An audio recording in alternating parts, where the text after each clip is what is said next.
Before the end of last year, I was taking a look at some games that I've reviewed and trying to figure out what I should review next. Specifically, I was watching my review of Silent Storm, which was 8 years ago. Jesus Christ, I'm getting old. Looking at it, well, let's just say I had a lot of growing pains. This is basically the game. This is one part of the gameplay. Here's how you assemble your. This is what happens in the game when you first start it up. Why did I think that was good? So after watching that traumatizing experience, I remember how awesome that game was, and it's a shame that I never was able to review the expansion pack. The issue is I never really knew how exactly to approach it, but now with my new format and my new style with some fun and all that added to it, I decided now is a good time to sort of redeem myself and also give you a look at the expansion pack. This is Silent Storm Sentinels. Cue the montage.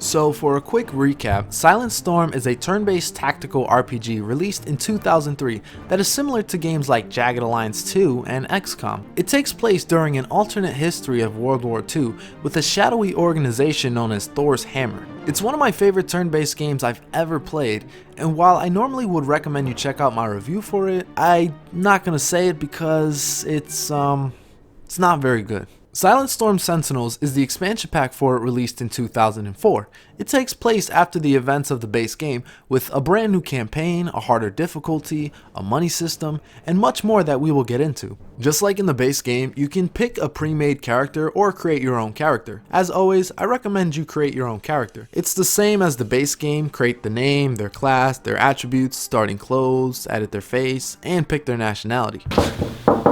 Hey Papa, how's it going, man? I heard you're reviewing Silent Storm Sentinels. Man, it's been a long time. I've been waiting since 2011.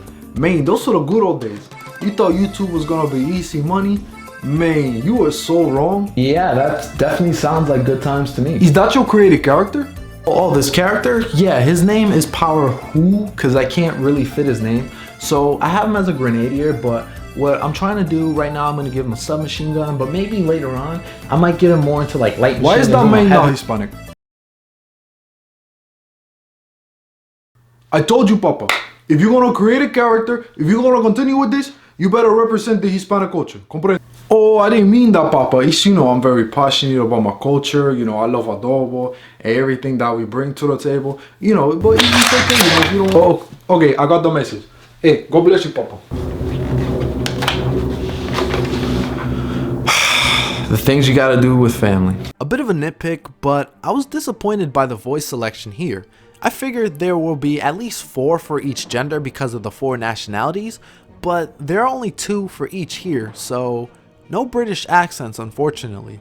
You start off waking up from being captured. A man named Boris checks up on you and tells you that he's here to help. He ends up taking out the first enemy and the pistol is yours. Right off the bat, you can tell this game will test your strategy since you will have to rely on the weapons found from the enemy. Ammo is very scarce in this mission, meaning that you'll have to rely on Boris taking out most of the enemies and even melee combat, which I didn't do much in the base game. This is what I love about this expansion. While the combat is the same, it feels fresh as it takes on a new perspective on fending for yourself and being limited on resources. You'll be by yourself in many of the early random encounters. It makes every encounter feel like a life or death situation. Now more than ever, you have to carefully plan your moves or you will suffer the consequences. And sometimes, you may even need luck to be on your side. And once you do overcome these challenges, you'll feel amazing. Like a freaking badass super soldier who can't be stopped. It's one of the most satisfying feelings in video game history. Once you have a solid team, however, the feeling of survival goes away. But that's not to say the game gets easy. Oh no, it's still a challenge. But sometimes, a little too challenging.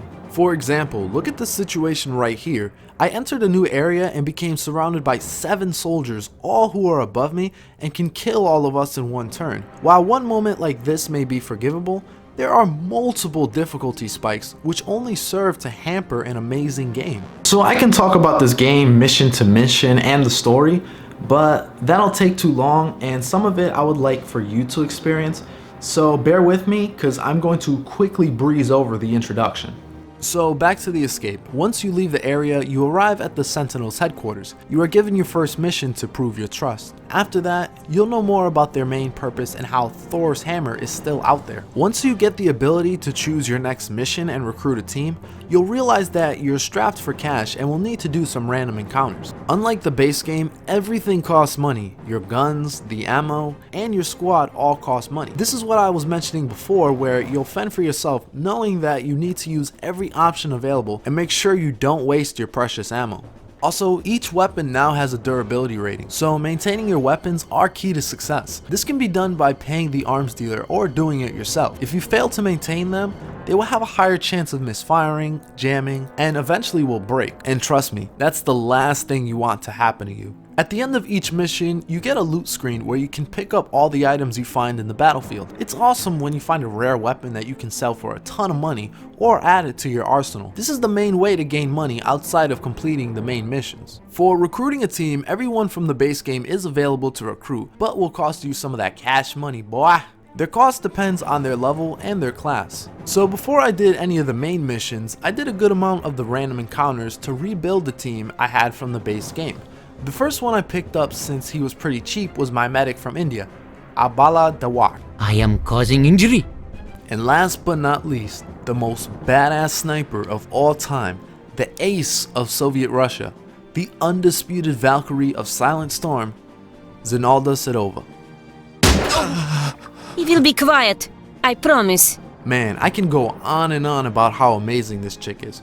From her quotes, to her mannerisms, to her impeccable accuracy, she is easily my favorite character in the game. I especially love when she's crouched and I tell her to shoot. She literally spreads her legs and pulls the trigger to an insanely accurate and satisfying shot. Okay, let's move ahead. After doing some missions, you learn that Thor's hammer has some explosives set up in Germany, and you are going to stop them. This leads to easily the hardest mission in the game. The enemies are incredibly accurate here, even from far distances, and always spot you before you spot them.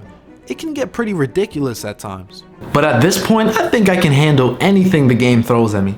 Sure, it's still a little bit early, but honestly, my team is made up of an elite core.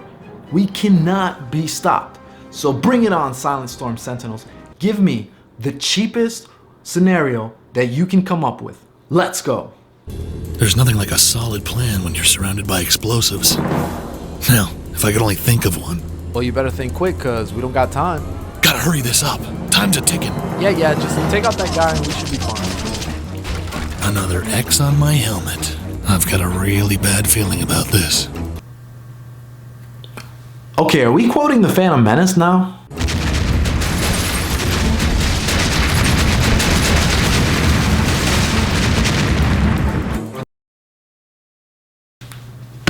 You see what I mean? These difficulty spikes freaking suck. They ruin an amazing game. I literally had 3 turns to disable everything. The game forces you to have a full team, or at least a highly leveled one. It's infuriating. But overall, I do enjoy the game. The new weapons introduced, the new campaign, the surprisingly good story, and its fresh perspective on the same engine are the game's strengths. But honestly, let's just leave it at that. Overall, it's an amazing game that's flawed with some very terrible difficulty spikes. Also, there are some interesting twists and turns that I don't want to spoil for you within the story that you should check out. Hey, Papa, I found these guns in the closet. Man, I'm thinking now we can have some type of war so we can get rid of our tension. Comprende? You know, that's not a bad idea. Let's do it using Silent Storm rules. Silent Storm rules? What do you mean, Papa? I'll show you.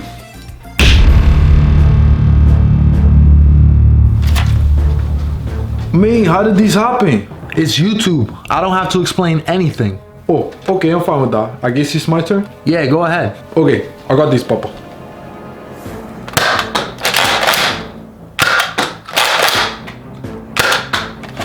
Man, why can't I hit you? Cause you're too far, your hit percentage is low. Okay, guess I get closer. Wait, I think there's a problem, Papa. I can't move anymore. That's because you're out of AP, which means it's my turn. Ay, diablo. Man, that hurt. But I'm gonna get you now, Papa. Just watch. It's my turn. Switching to auto mode.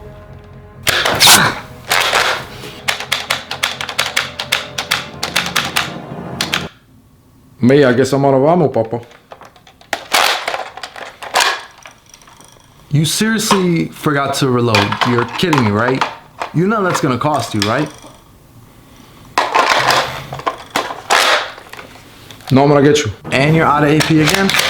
You're done.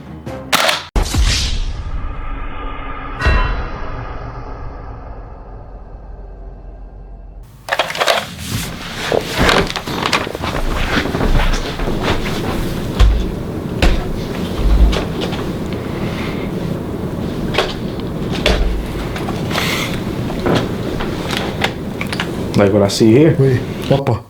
It's not over yet. The main is gonna get you.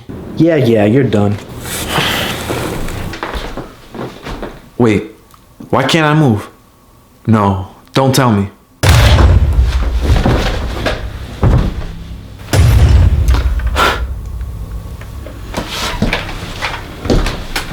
See? I told you, Papa. The main's gonna get you. Now, the main is gonna kill you.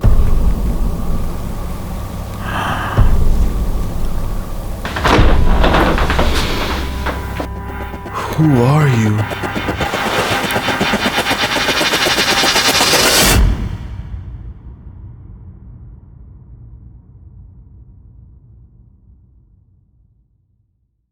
Hey, you're really attractive. Can I get your number? No, I'm taken. By who? His name's Ramon. You mean my uncle? You're related? Yeah. I don't see the resemblance. Oh my goodness.